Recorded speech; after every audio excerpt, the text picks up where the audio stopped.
जय भीम। नमो बुद्धाय। नमस्कार साथियों। भारत में अक्सर सामाजिक व्यवस्था के संदर्भ में, समाज में विषमता के संदर्भ में या गैर बराबरी के संदर्भ में जब भी सामाजिक व्यवस्था की चर्चा होती है तो उसमें ब्राह्मणवाद या मनुवाद सबसे पहले चर्चा का विषय होता है। ये ब्राह्मणवाद या मनुवाद है क्या? कहाँ रहता है? ये है क्या?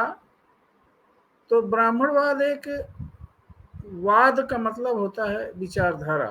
ब्राह्मणवाद एक विचारधारा है। ये विचारधारा गैर बराबरी की, विषमता की, ऊंच नीच की, जातिवाद की, संप्रदायवाद की, ये जो विचारधारा है उसका नाम ब्राह्मणवाद है। ब्राह्मणवाद या सामाजिक व्यवस्था भारत की ब्राह्मणवाद द्वारा पोषित है। इसलिए कह रहे हैं कि भारत में आजादी के बाद से संविधान लागू है, लेकिन सामाजिक व्यवस्था आज भी ब्राह्मणवाद के आधार पर चल रही है। इसकी शुरुआत सृष्टि की उत्पत्ति से कनेक्ट किया गया, जिसको ऋग्वेद में पुरुष सूक्त के नाम से जाना गया। किस तरह से व्यवस्था का निर्माण हुआ। 4 वर्ण बनाए गए, ब्राह्मण, क्षत्रिय, वैश्य, शूद्र। इनके सबके काम भी विभाजित किए गए, जिसमें ब्राह्मण सबसे ऊपर, उसके बाद क्षत्रिय, उसके बाद वैश्य और सबसे नीचे शूद्र।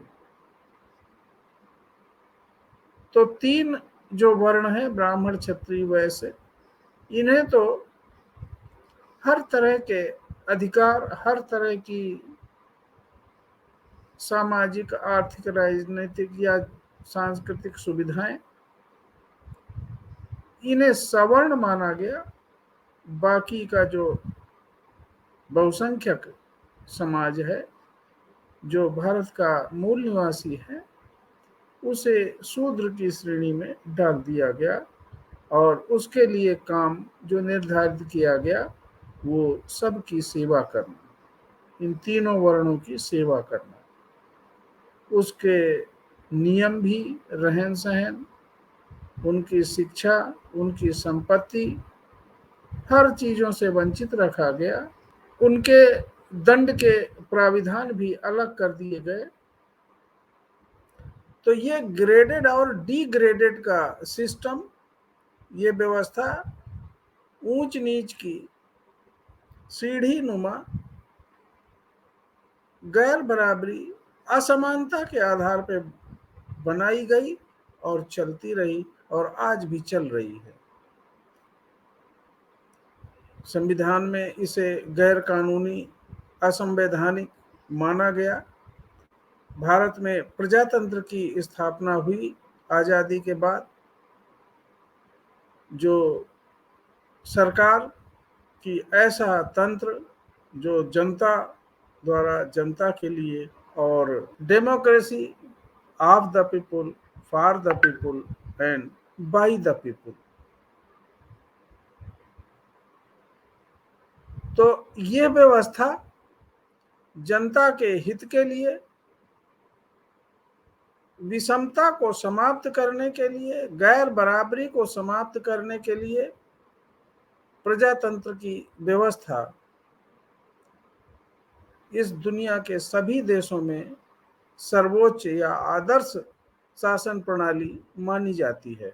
तो अगर ऐसी शासन प्रणाली में सामाजिक व्यवस्था गैर बराबरी या विषमता या असमानता पे चल रही हो, तो प्रजातंत्र कैसे फल फूल सकता है?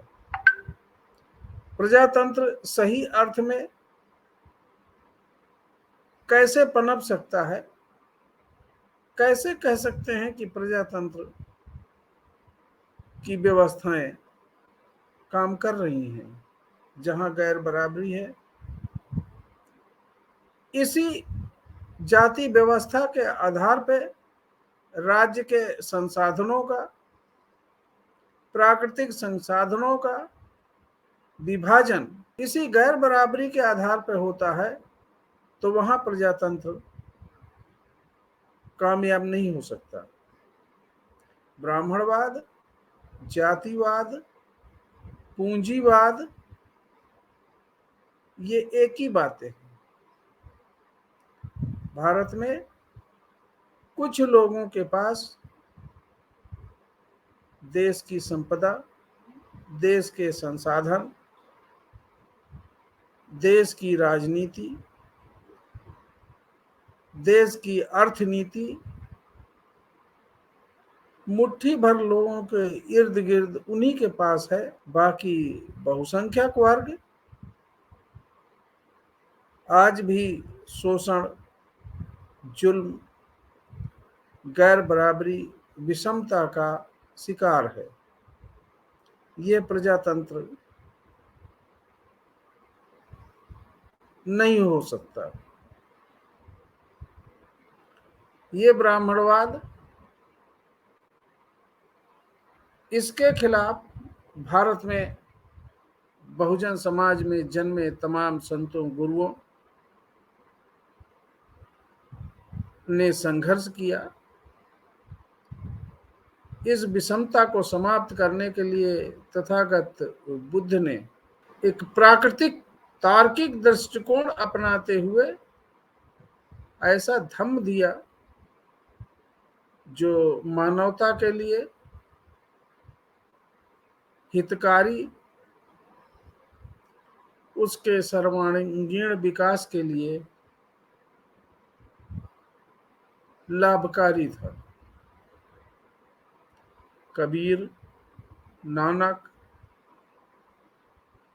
गुरु रविदास, छत्रपति साहू जी महाराज, ज्योतिबा फुले, बाबा साहब अम्बेडकर और काशीराम साहब ने इस विषमतावादी समाज व्यवस्था को समाप्त करने के लिए भारत में समता मूलक समाज की स्थापना के लिए बहुजन आंदोलन के माध्यम से ब्राह्मणवादी व्यवस्था को ध्वस्त करने के लिए एक क्रांतिकारी आंदोलन की शुरुआत कर बाबा साहब ने संविधान के माध्यम से प्रजातंत्रात्मक शासन प्रणाली लागू कर ब्राह्मणवाद को समूल नष्ट करने का पुरजोर प्रयास किया है। वोट का अधिकार देकर समस्त नागरिकों को समान मानते हुए उनको अपने पसंद की सरकार चुनने का अधिकार दिया है।